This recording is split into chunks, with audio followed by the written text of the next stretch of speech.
बेटा सलमान, रो मत।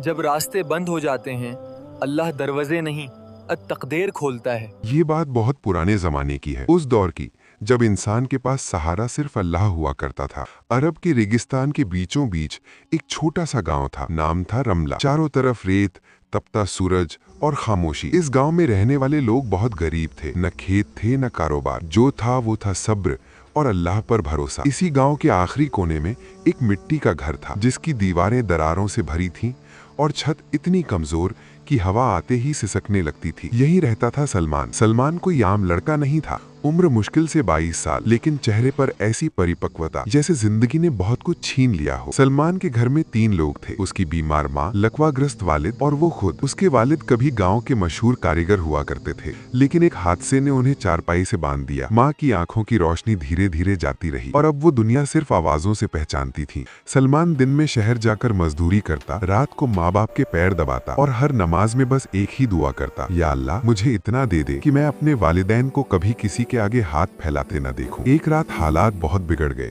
घर में अनाज का आखिरी दाना भी खत्म हो चुका था। माँ तेज बुखार में तप रही थी और वालिद दर्द से कराह रहे थे। सलमान बाहर निकला, आसमान की तरफ देखा और कहा, या अल्लाह, आज अगर तूने मदद ना की तो भी मैं तुझसे शिकायत नहीं करूंगा, बस मेरे माँ बाप को तकलीफ में मत रख। उसी रात गाँव के बाहर से गुजरती थी वादी खौफ, एक ऐसी जगह जहाँ जाने से लोग डरते थे। कहा जाता था कि वहाँ अदृश्य मखलूकात रहती हैं और जो भी वहाँ गया या तो वापस नहीं आया या बदल कर आया। लेकिन मजबूरी डर से बड़ी होती है। सलमान ने फटे कपड़े पहने, एक टूटी बोतल में पानी भरा और उस वादी की तरफ चल पड़ा। रात गहरी होती जा रही थी, हवा अजीब सी सरसराहट कर रही थी। हर कदम पर डर था, लेकिन दिल में सिर्फ एक नाम, अल्लाह। अचानक उसे कराहने की आवाज सुनाई दी। रेत पर पड़ा था एक बूढ़ा आदमी, जिसका बदन जख्मों से भरा था। सलमान डर गया, लेकिन पास गया। उस आदमी ने कहा, बेटा पानी। सलमान के पास सिर्फ उतना पानी था जो वो खुद के लिए लाया था। एक पल को उसका दिल कांपा, लेकिन अगले ही पल उसने बोतल आगे बढ़ा दी। ले लीजिए चाचा, अल्लाह बड़ा है। उस बूढ़े ने पानी पिया, आंखें बंद की और अचानक जोर की हवा चली। सलमान ने आंखें खोली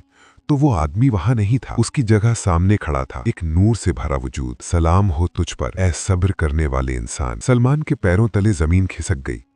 वो कोई इंसान नहीं था, वो एक फरिश्ता था। उसने कहा, अल्लाह ने तेरी नेकी देख ली है, तूने अपनी जरूरत छोड़कर दूसरे को तरजीह दी। अब बोल, क्या चाहता है? सलमान रो पड़ा। उसने कहा, मुझे अपने लिए कुछ नहीं चाहिए, बस मेरी माँ को सेहत दे दे और मेरे वालिद को फिर से चलने की ताकत। फरिश्ते ने मुस्कुराकर आसमान की तरफ देखा, जा, तेरी दुआ कबूल हुई। सलमान दौड़ता हुआ घर पहुंचा। घर का दरवाजा खुला था, अंदर से आवाज आई, सलमान बेटा। वो ठिठक गया। माँ खड़ी थी, अपनी आंखों से उसे देख रही थी और वालिद चारपाई से उठकर अपने पैरों पर खड़े थे। सलमान फूट फूट कर रो पड़ा। उस रात उसने समझ लिया, नेकी कभी खाली नहीं जाती, सब्र कभी बेकार नहीं जाता, और जो अल्लाह के लिए छोड़ देता है, अल्लाह उसे उससे बेहतर अता करता है। सीख, अगर तुम्हारे पास सब कुछ नहीं है लेकिन ईमान है तो समझ लो तुम सबसे अमीर हो।